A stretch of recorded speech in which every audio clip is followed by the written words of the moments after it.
AFP Lobby Day coming up. That's right. It's on Monday, January 16th in Richmond, and we're fired up about that. And joining us now to talk about it, our good friend, Tyler Foote. Tyler is the Virginia Director of Americans for Prosperity. AFP's Lobby Day on Monday, January 16th. That is Martin Luther King Day. Many people have off that day, so you can check it out. It's in Richmond. We're going to be there live broadcasting from 6 a.m.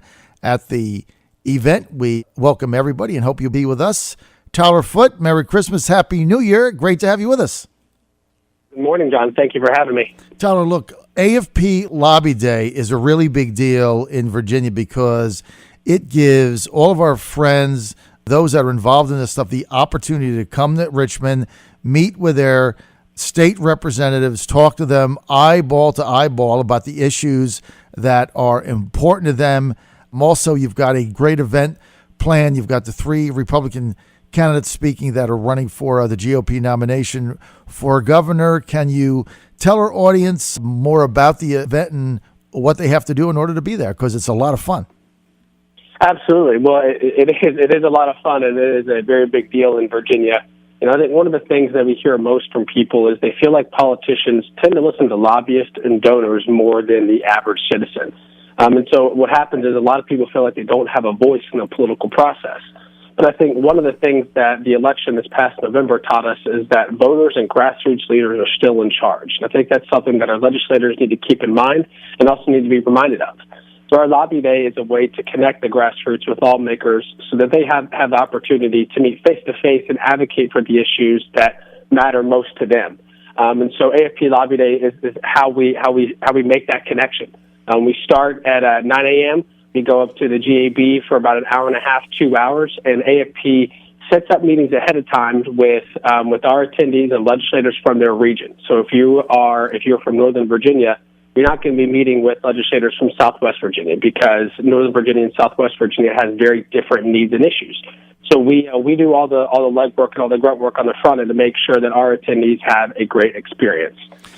We also have a great lineup of speakers this year. We'll hear from Ed Gillespie, Corey Stewart, Denver Riggleman, Frank Wagner, and Congressman Dave Brat, your guest from earlier today.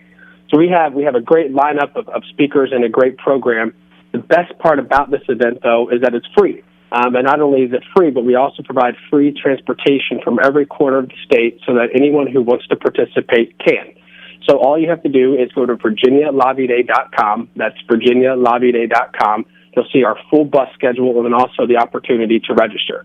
I will say this, though. We have about 300 spots that we need to fill, and as of this morning, we have 235 spots already filled. So they're going quick, and I think we'll reach that 300 goal probably by Thursday or Friday. So if you're really interested, make sure you go to virginialobbyday.com right away to make sure you reserve a seat.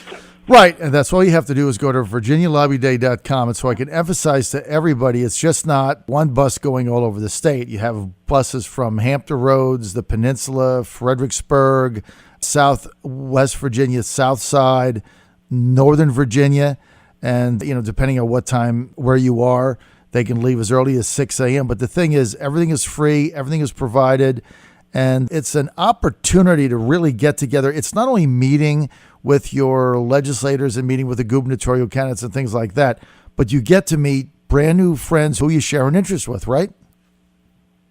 Absolutely. I mean, I think what tends to happen sometimes is that we build a small circle of friends in the area that we're from. But what we don't realize is that Virginia is filled with freedom fighters all across the state. And so this is an opportunity to connect people that are like-minded, that agree with you on the issues, and that are probably leaders in their own regions. So it's a great networking opportunity. It's also a great way to realize that you're not alone in the fight for freedom in Virginia. There's people in every corner of the state that agree with you. This is just a great way to connect with those folks and get to know them better. Plus you get free lunch, free transportation. So it's just a matter of time, of putting in the time, going to Lobby Day, meeting with your state representatives, being able to meet one-on-one, ask questions, get answers. And this is one, in my estimation, there's a lot of lobby days that go on. To me, this is the number one event out there. So I would encourage everyone to get involved. Tyler, tell us a little about some of the speakers that'll be there. Yeah, so like I said, we'll have Ed Gillespie, Corey Stewart, Denver Bergerman, Frank Wagner, Congressman Dave Bratt, Martha Bonetta, Tim Phillips. The list goes on and on. You'll obviously hear from some of our AFP team as well. And these are all folks that we've identified as people that agree with us on the issues of freedom, free markets, and economic prosperity. So it's going to be a great opportunity to hear from those folks. One of the things that we're asking most of the speakers to talk about is what is the role of the executive branch in Virginia in fighting for freedom and free markets in Virginia. I think that's a really key role because, as we know, the governor pretty much sets the tone for what we're going to be working on in the state. And so at the end of this year, we'll elect a new governor, and it's really important to make sure that we understand what their plans are should one of these gentlemen win. But I think the other thing that's nice too is you also get to hear from Dave Bratt, and this is going to be a really important time up in Washington. First 100 days of the new Trump administration is going to be pretty fast and furious, and they're talking about a lot of important issues like Obamacare, like tax reform, like the wall that Trump is advocating to build. And so there's a lot of stuff happening both at the state level, but also happening in D.C. And so Dave Bratt's going to be able to fill us in on some of that stuff as well. I tell you what, it's really going to be a fun day, and I would encourage everybody to get involved. Just go to virginialobbyday.com, virginialobbyday.com. Tyler Foote's 100-day priorities. What are they? Well, actually, it isn't 100 days, right? It's only 60 days, but same difference. I think it's actually only 45. Oh, that's right, 45 days. Yeah. Yeah, because it's a short session, we have to be really, really focused in what we're working on. But this year we have an opportunity to break the hold that monopolies have on our jobs, education, and healthcare. We want to break down those barriers so that we can create more opportunity for every Virginian, regardless of your socioeconomic class, where you live, those types of things. And one of the issues that we'll continue to work on is increasing education choice in Virginia. We want to find common sense solutions that empower parents and allow students to get the best quality education that is right for them, regardless of their zip code or parents' wealth. And one of the things that one of the specific things that I think that we've been advocating for a number of years is education savings accounts. You and I have talked about this a couple times, but ESAs basically work like HSAs in the healthcare industry. So the funds that are allocated for a child's education will go into a savings account that can be used for approved funds like whether it's homeschooling, private tutoring, school supplies, things like that. It basically empowers parents and lets them decide what type of quality education their child needs to best suit their needs. And so that's something that we've been fighting for a couple of years now. That bill made it to the governor's desk. Unfortunately, he vetoed it, and so we're going to put it up for a vote again this year, and hopefully it gets to his desk. And if he vetoes it, fine. We'll make that an issue in the 2017 gubernatorial. One of the things I'm most excited about, though, John, is that we've been working for a couple months now with Delegate Michael Weber and Nick Freitas on a bill to cut burdensome red tape in Virginia to make life easier for our small business owners. If you talk with any small business owner, they'll tell you the same thing, that it's not fun anymore because they're spending too much time trying to navigate government bureaucracy. So last week, Delegate Michael Weber introduced a bill called the Red Tape Reduction Act. The Red Tape Reduction Act is HB 1564 if you want to look it up. And the goal of this bill is to cut and then cap the number of regulatory requirements that we have in Virginia. So the way this works is government agencies will be responsible for figuring out exactly how many different regulatory requirements we currently have on the books. And they'll also be responsible for offering up regulations that they want to cut. So for every new regulation that's introduced by the General Assembly, 2 regulations have to be cut until we've reduced our regulatory footprint by 35%. Once we hit that 35% cap, then for one new regulation that's introduced, an old one has to be eliminated. And this idea, it's a proven common sense model. It worked in British Columbia up in Canada, where, again, they were successful in cutting their regulatory footprint by 35%. And what they saw is their economy exploded.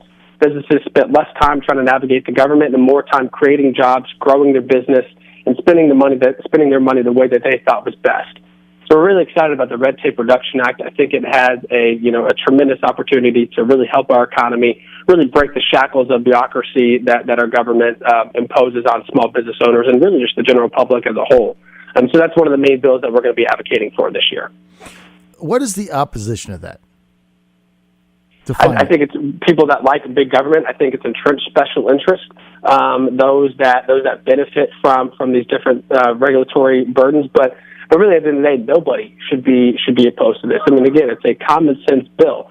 The reason why it's needed is because, unfortunately, government doesn't take the time to kind of take a step back and really think about the number of regulatory requirements that they're imposing and how it impacts people.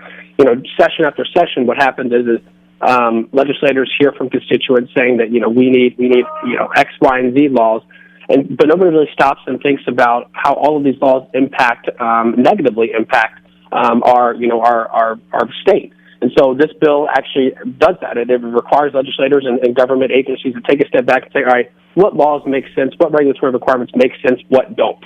And so we're hoping that again, like I said, it's common sense. So we're hoping that we'll be able to get support on both sides of the aisle, and we'll be able to get this to the governor's desk.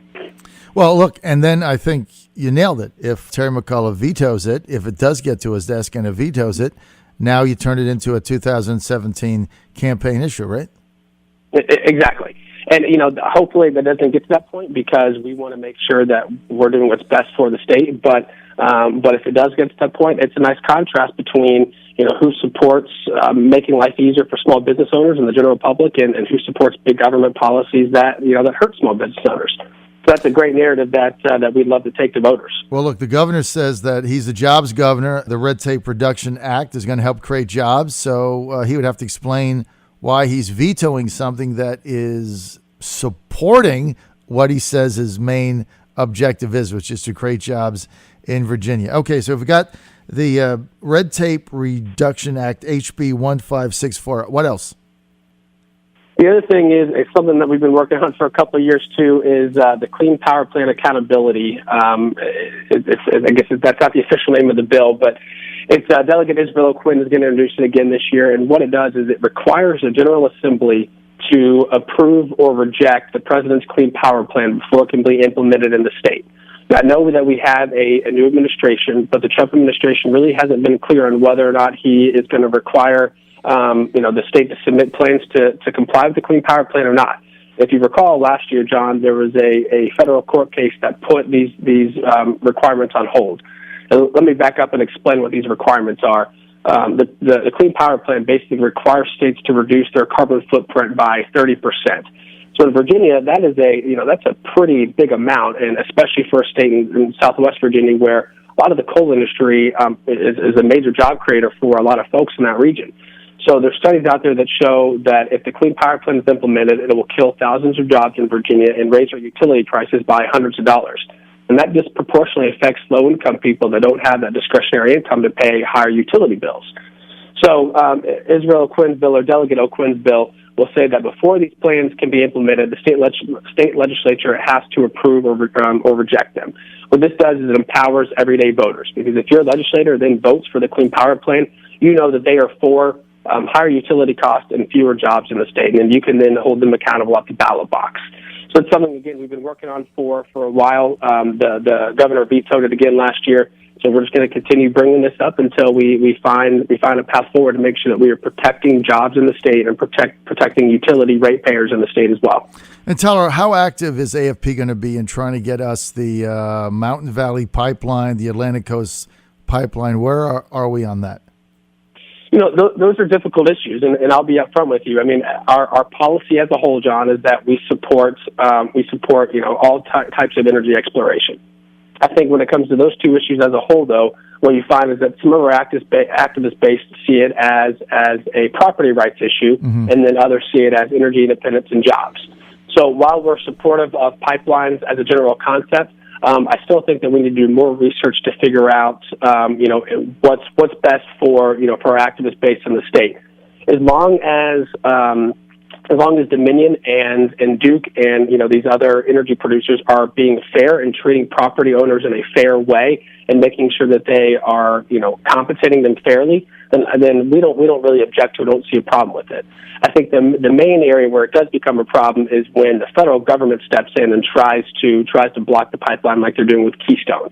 And that to me is where AFP will step in and be big advocates for the pipeline, because the federal government shouldn't have a role in denying these types of pipelines. That should be left up to private market and then also, the local governments and the people that are affected by that. So it's a difficult, challenging issue for us. We definitely see both sides of the issue.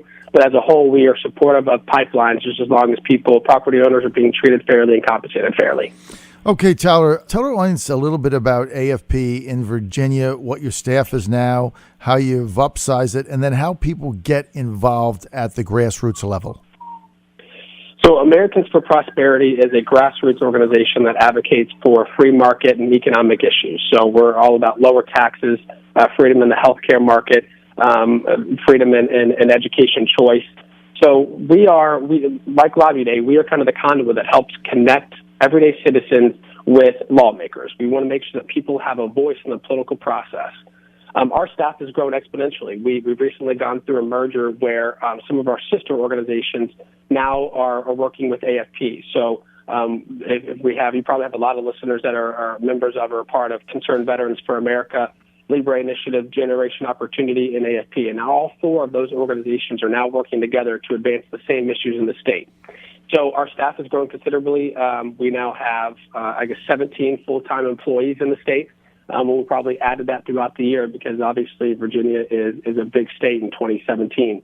But I think what's most important is we now have the opportunity to take the message of freedom and economic liberty and spread it all across these different demographics in all corners of the state, whereas before we were a little limited to the AFP demographic.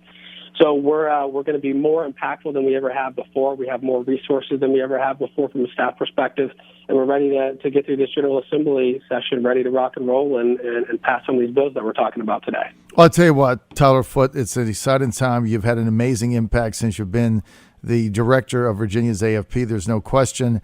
And you've turned AFP now in Virginia into a powerhouse. I mean, when you walk the halls and go into somebody's office, based on the number of people you have behind the things that you're working on, they have to sit there and take notice to what you're saying because you've got an army of people that will get on the phone, knock on doors, make things happen, right?